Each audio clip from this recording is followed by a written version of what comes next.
You are listening to I Am Refocused Radio with your host, Shemaiah Reed. This show is designed to inspire you to live your purpose and regain your focus. And now, here's your host, Shemaiah Reed. Welcome back to I Am Refocused Radio. We are here once again, and man, we have another show lined up for y'all. Today, we have the pleasure talking to a special guest, Chuck Cuda. Man, he has led over 200 million plus in real estate transactions through his commercial real estate firm. We're going to learn about that story because that's pretty awesome. Positioning himself as a top innovator in the field, but he also, as CEO of Elevation Cannabis, he's took operations from 5 to 22 licenses across 3 states, proving his ability not just to adapt, pivot, but also to grow and disrupt industries. That's just a very, very, very short introduction compared to his very long length of success on his portfolio. I just want to cut to the chase because it might take me 20 minutes just to go through all your successes and say, hey, man, appreciate you clearing your calendar. Chuck, how you doing today? I'm doing well. Thanks. Thanks for having me. I appreciate your time, man. So let's get right into it, man. Let's start with real estate. With your leadership experience in real estate, that's, I can imagine, a cutthroat industry. What experiences do you pull from that you believe help drive the strategy behind that success? Yeah, I mean, I think obviously persistence, coming from a position of value, always putting your client ahead of yourself is what led, when I went out on my own, that's what led to, expansive growth and just maintaining a core group of clients. And then obviously in the real estate industry, really any industry that you're in, the best source of marketing is the satisfied client because they're going to refer you 2-3 other clients. So, just coming from that position of value. But you believe, let me rephrase that. What do you believe separates the top performing firms in the market today? Because I feel like it's probably changed a lot. Yeah, for sure. I mean, I think it's those who, I've been doing commercial real estate since 2004. And, I think we had a typo on that. We've done, since I started my firm, we had about over 400 million at my firm since 2016. So we've been a very aggressive firm. And I think what differentiates us, me and my team from, the past market is this is what we do. This is our vocation, right? So the real estate agency really put a focus on their trade as opposed to just doing it as a side gig or because it was easy money back in 2005, 2006 before the crash. Those are the ones that get to the next level. Well, I appreciate you clearing up for us. Today, especially, I think you really need to, what you focus on expands. So in down markets like we're in today with high interest rates, you really just have to focus and be proactive. I appreciate you giving us that cleanup there. And when you think about just being able to delegate and to build a team of people, because no one is successful by themselves, there's always someone out there or a group of people out there that's helping us get to our peak, if you will. What's some of the things that you try to do with your team to make sure that we're all on the same page and heading forward? Yeah. So, the cannabis space, for example, we have quarterly alignment meetings where all of our leaders, all of our executive levels, director level employees come together and make sure that we're all aligned. You put the goal in focus. So we always outline the goal. We're not trying to be, discreet. This is it's not a secret. We're trying to enable them, empower them, and let them strive for the same goal as we are. And that's right on down the line. That's what the real estate company, our hospice company, have clear and concise goals, let them know what those goals are, and then make sure that you meet with your team and get everybody in alignment, rowing in the same direction frequently. When you think about the cannabis business today, what are some of the misconceptions you believe are still out there? That it's a gateway drug, that there's really no benefit to it. I mean, when you look at the stigma that surrounded cannabis, and it's still this, Schedule 1 drug classification, which is the same as heroin and fentanyl. I mean, it's just not there, so the stigma behind it and the federal regulations behind it, it's just too stringent. When you think about how industries move fast, I mean, with technology and AI and social media, I mean, good luck trying to get through your feed without getting tired, because there's so much noise out there, if you will. But understanding how fast-paced industries move, how do you stay ahead of regulation, competition, and consumer demand? Yeah, you just constantly have to be nimble, be willing to pivot, have the humility to accept when something isn't working, and just don't try and jam that square peg into the round hole. So, just being able to be nimble. What leadership lessons can you share with our viewers and our audience that you learned from personally being successful in different projects and in terms of scaling and also staying competitive? I think you have to be willing to delegate, empower, give people the autonomy to make decisions and fail without micromanaging. So I think if you're going to be a successful leader and you're going to scale organizations or really any industry that you're in, you have to do it as a team. There's strength in collaboration, and no growth companies were ever built with one person. There's a lot of employees and directors and executives that helped them get to the point to where they are today. So being able to delegate and elevate. Once again, listen to I Am Refocused Radio, talking to our guest today, Chuck Cuda. If you had an opportunity to share some wisdom with our viewers about how you identify when it's time to pivot, because we kind of said that a couple times in this episode, what do you believe is that process when people identify when it's time in the moment to begin to pivot?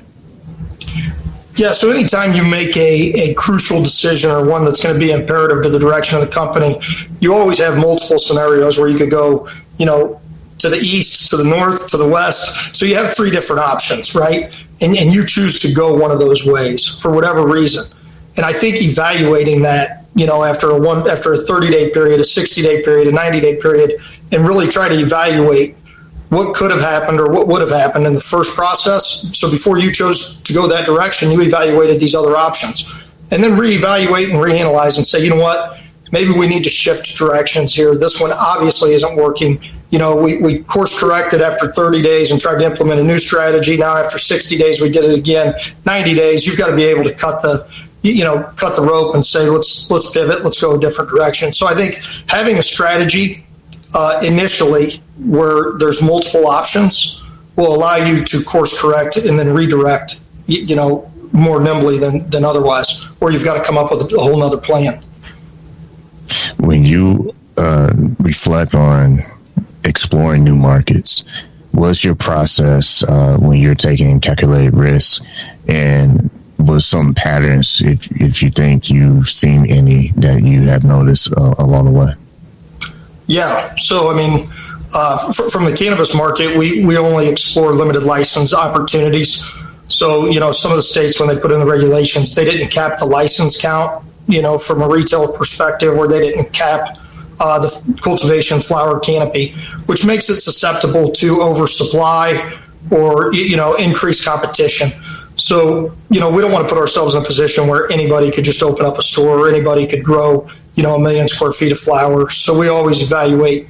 The first thing we do is we look whether or not that's a limited license or a limited opportunity, because that'll allow those assets to keep their value as well, just from a supply and demand economics. You also, if people don't understand, your schedule is pretty tight, man. You also give back. You find ways to give back. Can you share with us about your charitable foundation that you made in 2018? Name of it, and what was the mission behind it? Yeah, so in 2015, my dad was diagnosed with stage 4 non-Hodgkin's lymphoma. His cancer went into remission, and then it came back more aggressively. And I was fortunate enough to be the bone marrow donor for my dad's bone marrow transplant. And dad's cancer-free today, post-transplant. His transplant was in 2017. And shortly after that, when I'm going down to MD Anderson and I'm seeing these kids hooked up to chemo bags, and, I look at my dad, he was in his early 60s at the time of the transplant. We were really fortunate that he was able to, receive the treatment that he did.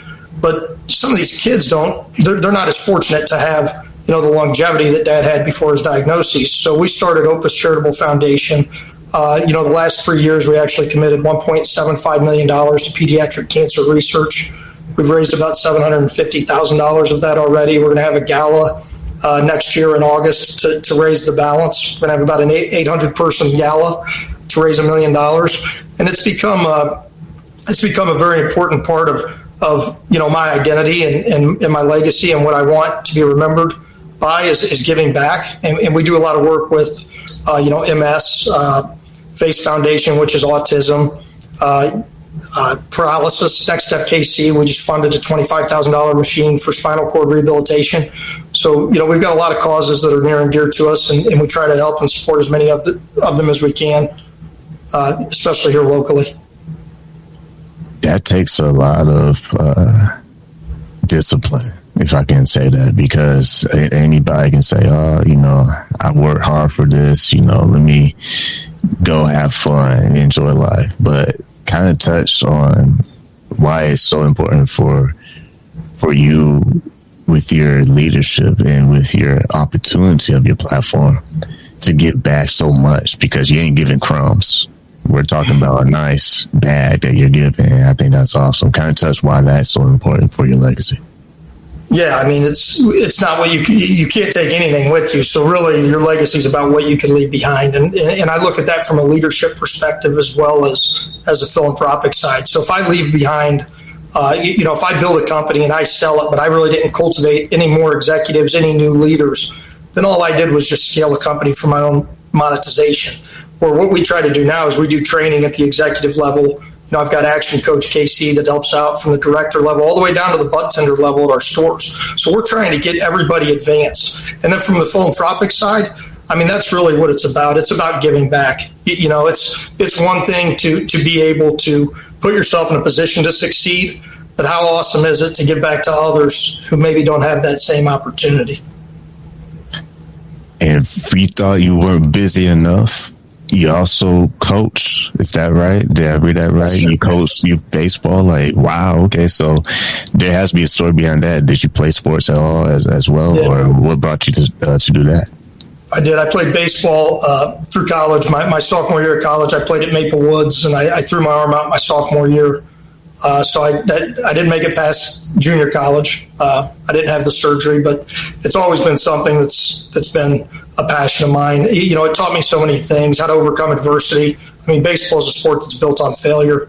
So, how to have the right mindset, how to put in the work, and the activities that you put in is going to produce the result that you get out of the game, et cetera. So it was just such a learning lesson for me to play youth sports. And some of the best relationships and friendships that I have came by way of youth sports. So when I had my first 3 kids were all boys, and they were on different teams, and I was juggling. I was going to one practice on Monday, then Tuesday, then Wednesday. It was every night. I told my wife, I said, we've got to figure out a way to simplify this. I'm going to have to coach all of these kids so I can control the schedule. And she's like, I really don't know if that's simplifying anything. But it's allowed me to bring in, the mindset into the youth sports side, have them align their goals with, and understand that the activity that you put into it is going to produce the result that you want, and get a little more granular with these young kids and make it fun and engaging. And it's simple. It really has simplified my life, because I could practice all 3 of the teams on Tuesday and Thursday instead of running around every day of the week. I actually started another nonprofit called Naturals Baseball Club. We have 4 teams under our umbrella now. You are definitely the definition of a person who goes after it. And what I mean by that is, a lot of times people would think about a great idea, but they never actually execute. But you execute not 1, not 2, not 3, multiple ideas, and have been able to be successful. And we all know that success comes with hardship and setbacks and problems. Let's not fool the audience. I know you have some storms in your life. What are some of the things that you've been able to motivate yourself despite the storms, understanding that there is a bigger picture, because I mean, someone looking in, they might think, oh, someone handed you the keys to access all this greatness, but kind of educate the audience a little bit on what some of the setbacks have taught you in life. Yeah. Well, I'll tell you that, my major setback, I was doing really well in real estate right out of college from 2004 to 2009. And, I was just a broker within a firm here locally. It was my uncle's company. I had great mentorship, great relationships, and I had a great start to my career. But I got served a subpoena to testify in a grand jury investigation in 2009 against some friends of mine, and I refused to testify in that investigation. And I ended up getting up to 18 months in federal CCA, Correction Corporations of America, in Leavenworth, which was a federal holding facility, for civil contempt of court. So, I ended up, going to jail I was in there for 5 months. But when I was in that scenario, I was pointing the finger at everybody else. I was pointing the finger, at the prosecutor, my buddies, the judge for sentencing me. And it wasn't until Thanksgiving that year when I was like, you know what? This isn't anybody's fault but my own. I'm the one that chose to bet on these games. It was my decision that led me here. So that's when I really took a look in the mirror and said, hey, I need to make these changes. I need to change the things that aren't serving me to my best and really shift my mindset and come out a better person. So, when I got out, I didn't even have a job. My uncle didn't even give me my job back. So that was another setback for me, where it was like, okay, this is my family. Here I went away for protecting friends, and now my family's not giving me my job back. What do I do? And it was, I chose to work 4 jobs, so that I could get to the next level and just continue to grow. But at that point is when I said, I've got to take accountability. I've got to do the work that I need to do to become the best version of myself and change the things that I need to change. It's a powerful story, man. I appreciate you sharing that and being transparent, because we all do it, man, as far as listen to shows, watch YouTube videos, trying to find the secret sauce, what's the fastest way to get rich. I mean, maybe not all of us do that, but come on, man, let's be real. We all scroll and see what's come out there as far as ideas. How do you balance growing and maintaining the type of success you have? Because for you being in a position to give millions, I mean, that's a great responsibility. What has been your North Star as far as keeping you grounded?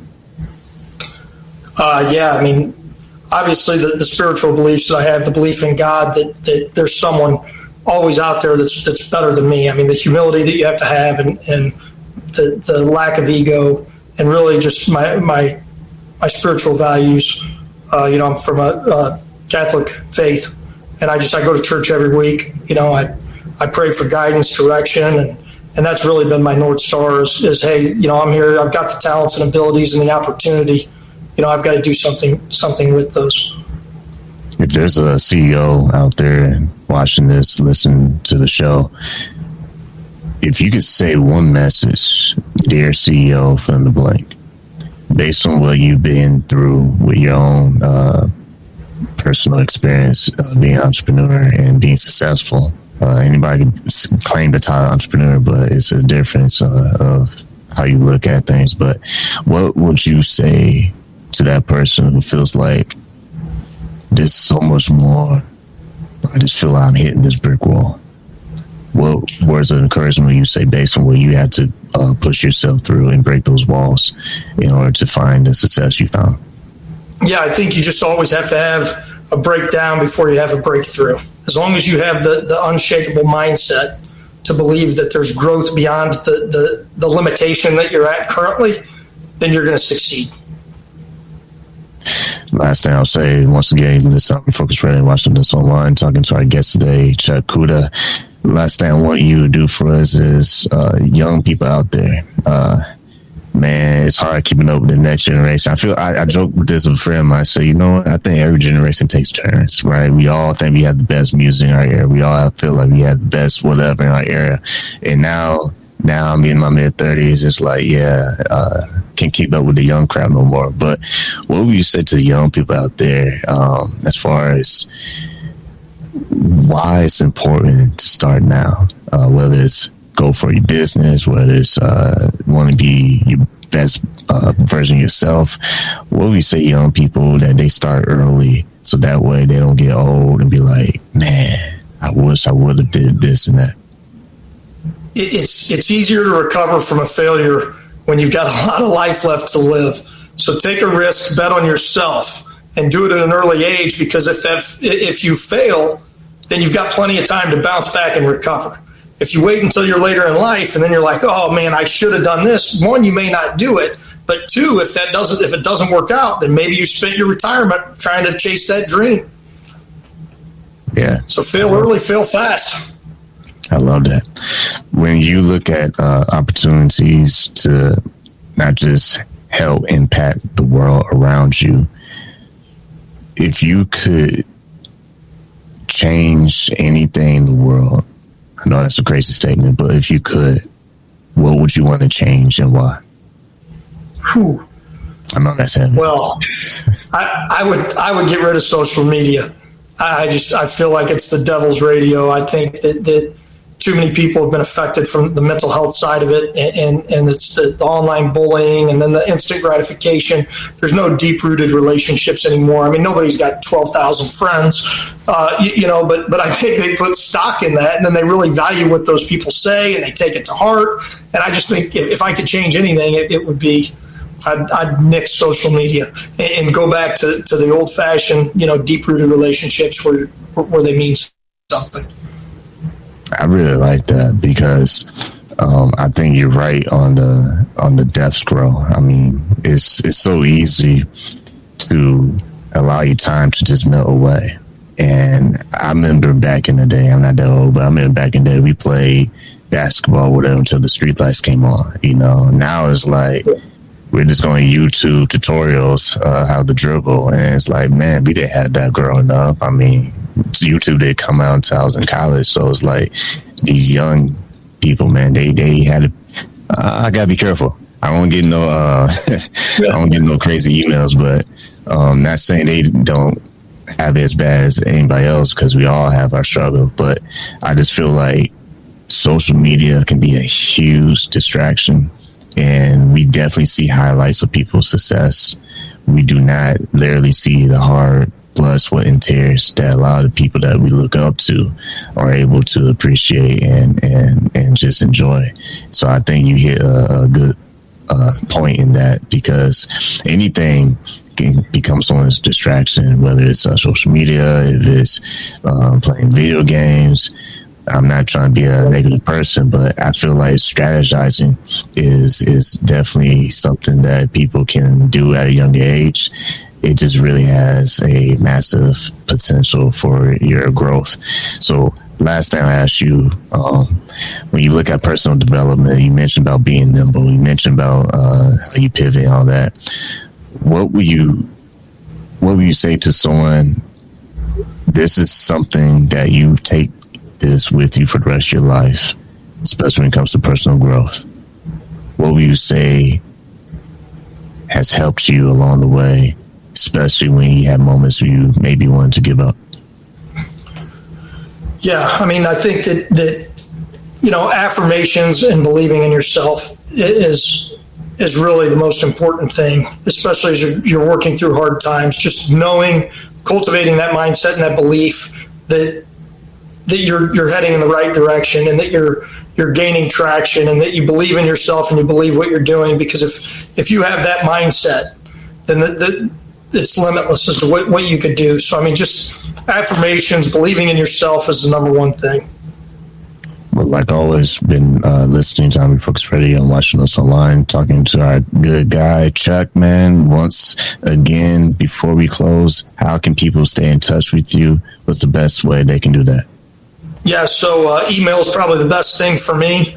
I've got a website, www.chuckcuda.com, and then cuda@elevatecannabis.com is my email, and I can get you that information. We can post it. Awesome. Well, once again, I want to say to you, Chuck, thank you for your time, man. Thank you. Appreciate you.